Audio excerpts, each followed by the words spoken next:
Antes da gente começar essa aula, eu quero te fazer uma pergunta que pode parecer simples, mas carrega um desafio enorme.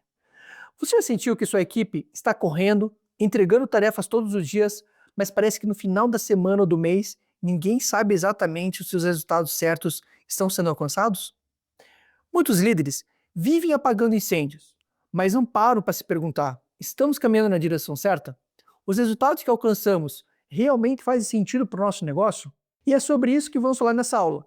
Como ter mais clareza sobre onde você quer chegar e, mais importante, como medir o progresso e ajustar a rota para que seus resultados sejam relevantes e sustentáveis. Eu sou Ricardo Pereira, sou especialista em performance corporativa e eu vou compartilhar com vocês como líderes que gerenciam equipes podem direcionar seus times para alcançar resultados mais relevantes. Vamos falar sobre gestão orientada a resultados. Uma abordagem prática, clara e necessária para qualquer líder que quer fazer diferença no seu negócio. Nessa aula, eu vou te mostrar como aplicar conceitos, ferramentas e boas práticas de gestão de resultados para a sua realidade. Nesse primeiro bloco, vamos falar em gestão orientada para resultados e quero começar te fazendo algumas perguntas também importantes. Como você gerencia hoje os resultados da sua área? Você sabe exatamente para onde você está indo? E mais importante, você sabe como medir se está no caminho certo? Imagine um time comercial que bate suas metas de vendas todos os meses, mas está vendendo produtos com margem muito baixas. Será que esses resultados são realmente sustentáveis? É sobre isso que vamos falar quando falamos em gestão orientada para resultados. Porque não basta parecer bom no curto prazo. É preciso garantir que o negócio esteja crescendo de forma sustentável, de forma inteligente e alinhado com o negócio. Nesse segundo bloco, eu vou apresentar três conceitos importantes quando a gente pensa em gestão orientada para resultado. Esses três conceitos são sintonia, sinergia e sincronia, que ajudam muito a entender os desafios da liderança. Vou começar primeiro falando sobre sintonia, que é o alinhamento estratégico e que significa garantir que todos na organização estejam olhando para o mesmo lugar e buscando o mesmo objetivo. Pensa numa orquestra. Cada músico tem seus instrumentos, mas todos seguem a mesma partitura e regência. Ou uma empresa como a Patagônia, né, onde todos conhecem e seguem o propósito de sustentabilidade. Agora, vamos falar um pouquinho mais sobre sinergia. Aqui, a gente fala da força coletiva. Quando trabalhamos juntos, geramos mais resultados do que individualmente. Exemplo no futebol, quando um jogador sabe onde o colega vai estar sem nem olhar, cria-se um jogo fluido. Ou um exemplo de uma startup, uma empresa de tecnologia, onde as áreas, né, de tecnologia, marketing, vendas atuam juntas desde o início, quando elas nascem. E por último, vamos falar sobre sincronia, que não basta estar alinhado e colaborativo, é preciso ter ritmo e maturidade. Uma corrida de revezamento só funciona quando a troca do bastão é precisa e no tempo certo. Na indústria, isso é que acontece em linhas de produção just in time, como no exemplo da Toyota. Quando a gente consegue a sintonia, a sinergia e a sincronia dentro de uma organização, nós aumentamos a maturidade da gestão e elevamos os resultados. Um exemplo clássico de sintonia é uma rede de hotéis que define como prioridade a experiência do hóspede. Do recepcionista ao pessoal da limpeza, todos sabem que o cliente deve sair satisfeito. E isso orienta as decisões do dia a dia. Na sinergia, podemos observar uma equipe de desenvolvimento de produto e marketing que trabalham juntas no lançamento de um novo aplicativo. Se elas não compartilharem objetivos e prazos, o produto pode chegar ao mercado incompleto ou mal comunicado. Já em sincronia, veja uma equipe de manutenção e produção em uma fábrica. Se a manutenção não ajustar o tempo das paradas preventivas com o cronograma da produção, toda a linha pode parar no momento errado. Nesse terceiro bloco, o objetivo é esclarecer uma dúvida muito comum. Afinal, qual é a diferença entre métrica e indicador? Muita gente usa esses termos como se fossem a mesma coisa, mas eles têm papéis diferentes dentro da gestão. Métrica é uma medida isolada, um dado bruto que mostra a quantidade de algo. Ela não carrega por si só o contexto do que é bom ou ruim. É um número que simplesmente mostra o que aconteceu. Já o indicador, por outro lado, é o que você usa para avaliar a performance frente a uma meta ou um objetivo. E ele ajuda você a entender se aquele número está bom ou ruim, melhorando ou piorando. O indicador, então, ele traz esse contexto e significado para aquela métrica. Deixa eu mostrar alguns exemplos para ficar um pouquinho mais prático para vocês. Métrica. Exemplo aqui, né? Quantidade de vendas do mês. E o indicador, crescimento percentual das vendas em relação ao mês anterior. Aqui, a métrica sozinho mostra que você vendeu 100 ou 500 unidades. Já o indicador, ele vai mostrar se você está crescendo ou caindo em relação ao que era esperado. Vamos dar mais um exemplo para ficar bem claro? De novo, métrica, número de clientes. Indicador, taxa de retenção ou de perda de cliente.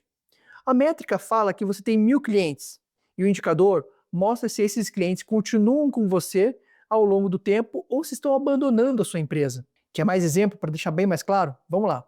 Métrica, custo de aquisição de cliente. E o indicador é a relação entre custo de aquisição de cliente e o tempo, né, do ciclo de vida do cliente. O custo, aquisição de clientes, isolado não diz se ele está bom ou está ruim novamente. Já o indicador compara quanto custa trazer um cliente enquanto ele deixa de receita no seu negócio. É bem diferente. Mas vamos para mais alguns exemplos, mas agora vamos entrar um pouquinho mais no dia a dia das áreas. Na área de marketing digital, exemplo, métrica, quantidade de posts publicados no Instagram.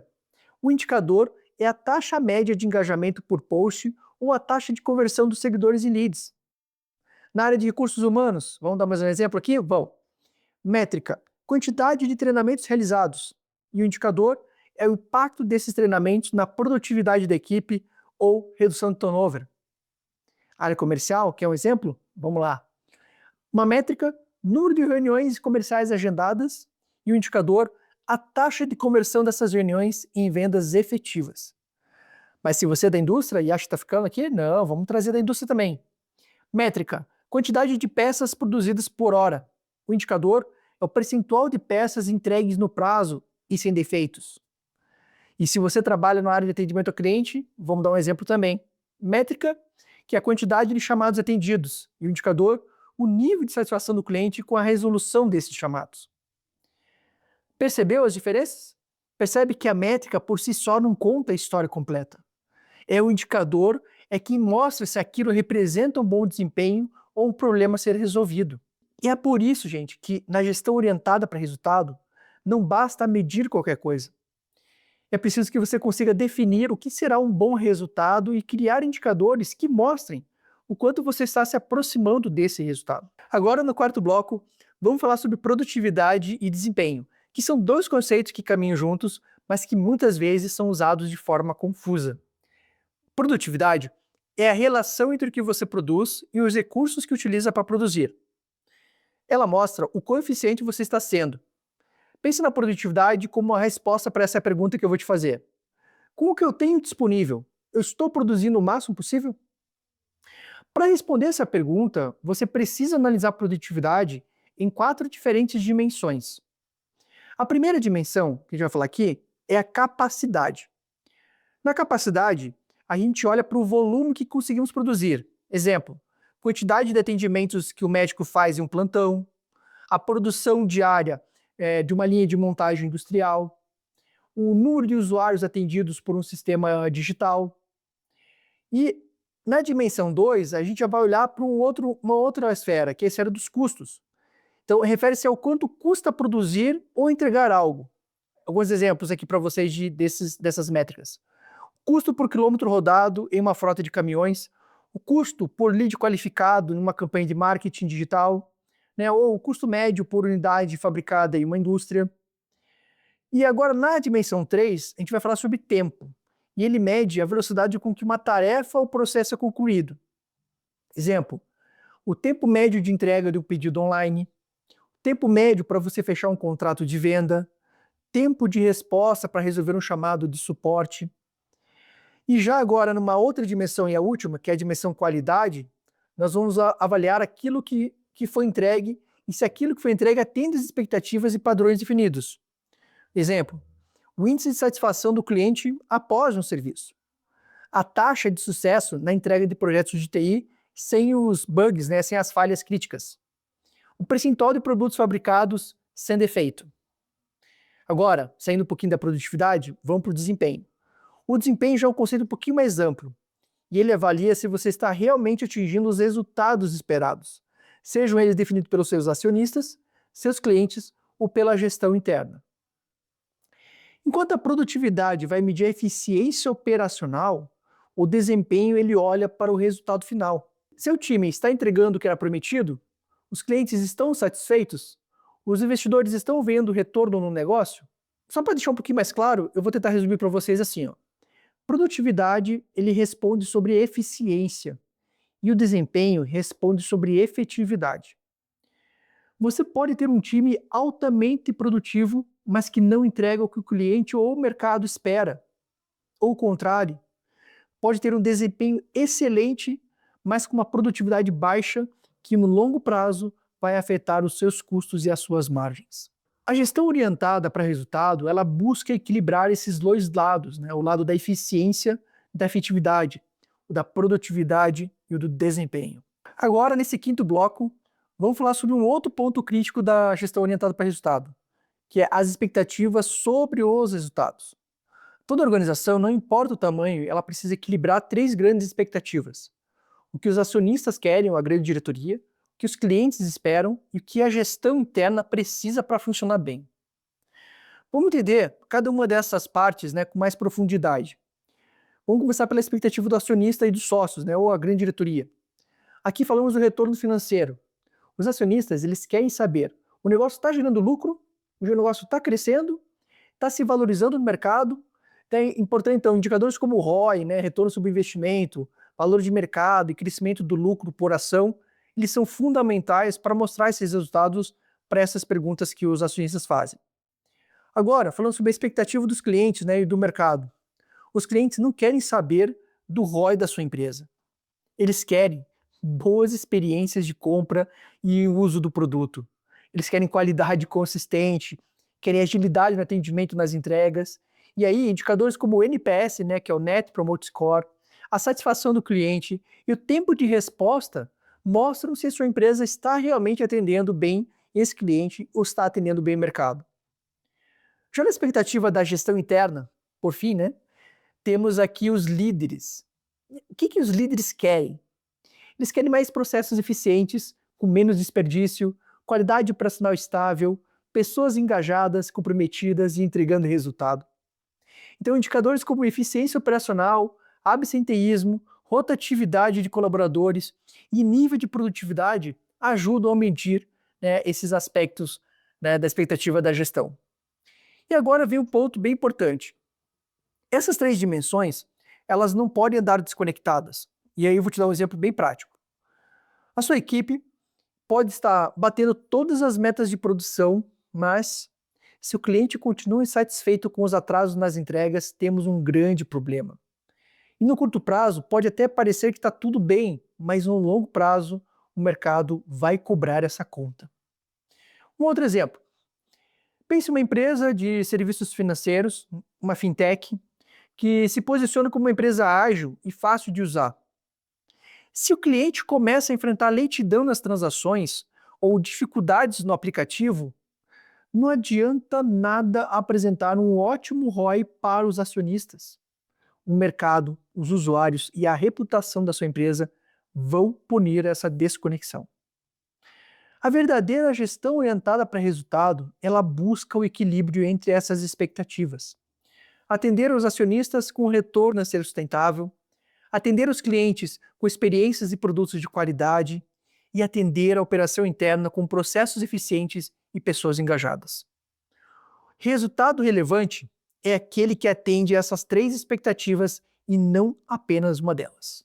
Agora, no sexto bloco, vamos colocar a mão na massa e falar sobre como construir bons indicadores. Muita gente pensa que criar indicadores é só escolher um número bonito ou copiar o que outras empresas usam. Mas na prática, um bom indicador, ele nasce do seu processo e do seu contexto. Vamos lá para o primeiro passo? Então, olhe para os seus processos e faça as seguintes perguntas. Onde estão os gargalos? Onde existem falhas ou atrasos? Onde há oportunidade de melhoria? Vamos passar por alguns exemplos bem práticos para que você consiga entender. Exemplo, vamos falar aqui sobre o processo de pedidos. Eu preciso identificar primeiro qual é o problema. Pedidos incompletos e atrasados. Isso gera retrabalho, insatisfação do cliente e perda de receita. Então, qual seria o indicador? Percentual de pedidos corretos no primeiro envio. Tempo médio de ciclo de vida do pedido. E qual seria a meta? 100% dos pedidos corretos e enviados no mesmo dia? E quais vão ser as ações práticas que podem ser tomadas? Revisar os formulários de pedidos, tornando-os mais claros, treinar os times comerciais para preencher eles corretamente, automatizar a validação antes de enviar o pedido ao cliente. Vamos para um outro exemplo para deixar bem mais claro? Vamos lá. Processo de recrutamento e seleção. Qual é o problema? O tempo de contratação muito longo e o que gera perda de candidatos e impacto nas minhas operações. Qual que seria o indicador então para esse processo? Tempo médio de contratação da abertura da vaga até a admissão. Qual seria uma meta? Reduzir o tempo médio de 30 dias para 15 dias. E quais seriam as ações práticas? Otimizar etapas do processo seletivo, melhorar a triagem de currículos usando tecnologia e ter entrevistas mais objetivas e padronizadas. O segredo, gente, por trás dos indicadores não está só em medir, está em você identificar o problema certo, definir a meta adequada e construir um caminho para alcançar essa meta. Na prática, um bom indicador sempre responde a duas perguntas muito simples: onde eu estou hoje, para onde eu quero ir? Se você não tem clareza dessas respostas, o indicador vira só mais um número que não orienta a decisão. E lembre-se, indicadores não servem para decorar apresentações bonitas, servem para guiar as suas ações e decisões no dia a dia da sua gestão. Agora, nesse último bloco, vamos falar sobre um dos maiores desafios das organizações: transformar dados em ação. Nunca na história tivemos tanto acesso a dados. Mas o que adianta ter muitos dados se eles não geram decisões melhores? O caminho da gestão orientada para resultado segue uma lógica muito simples, mas poderosíssima. Dado é o número bruto, é o que você coleta nos sistemas, relatórios e planilhas. Informação é quando você organiza esses dados e começa a enxergar um padrão, uma tendência. Inteligência é quando você interpreta essas informações e extrai conclusões que podem orientar um negócio.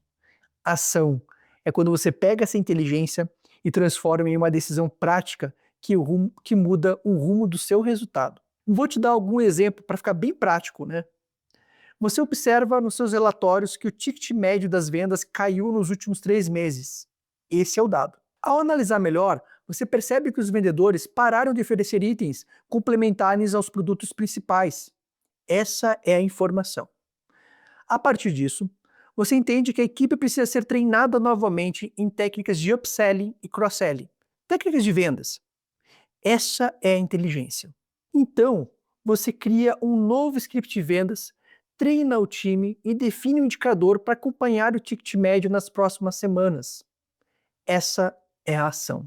Repare que o dado, por si só, ele não vai resolver nada. E a capacidade do líder em transformar esse dado em ação é o que gera resultado. Muitas empresas pararam no meio do caminho, ficam presas no relatório bonito, no dashboard colorido, nos gráficos, mas não tomam decisões práticas baseadas nesses dados. Uma gestão orientada para resultado é aquela que coleta dados certos, analisa com profundidade e, principalmente, age rápido para corrigir o rumo quando é necessário. E esse sim é o verdadeiro ciclo da performance. Eu tenho um dado, transformo em informação, transformo em inteligência e vou para a ação. E para finalizar nossa aula, eu quero reforçar um ponto essencial. A gestão orientada para resultados não é um projeto com começo, meio e fim. Ele é um processo vivo que evolui conforme sua empresa cresce, muda ou enfrenta novos desafios. Toda organização que busca resultados relevantes precisa se apoiar em 3 grandes pilares: a sintonia, que é alinhar sua equipe e sua estratégia. Quando todos entendem a direção, as decisões do dia a dia ficam mais fáceis. Sinergia, que é garantir que as áreas trabalhem juntas. Um time conectado gera muito mais resultado do que indivíduos brilhantes atuando isoladamente. E não esqueçam da sincronia. Traga maturidade e ritmo à sua gestão. Não adianta cada área trabalhar em velocidades diferentes. A organização precisa operar como um organismo único, no mesmo compasso. E minha provocação final para você é uma prática. Escolha o processo da sua área, defina pelo menos um indicador e comece a medir a partir de hoje. E lembre-se, pequenas mudanças consistentes geram grandes transformações no médio e longo prazo. E principalmente, Não caia na armadilha de medir por medir. Meça o que importa. Acompanhe o que gera impacto real e ajuste quando necessário. E se esse conteúdo te ajudou, eu te convido a você curtir esse vídeo, compartilhar com alguém que precisa ouvir isso e deixar seu comentário com dúvidas ou sugestões. E se você quiser se aprofundar nesse tema, conhecer mais ferramentas práticas, ou levar isso para o seu time, entre em contato comigo. Vai ser um prazer continuar essa jornada junto contigo. Se quer performar mais e crescer profissionalmente, é só me seguir aí.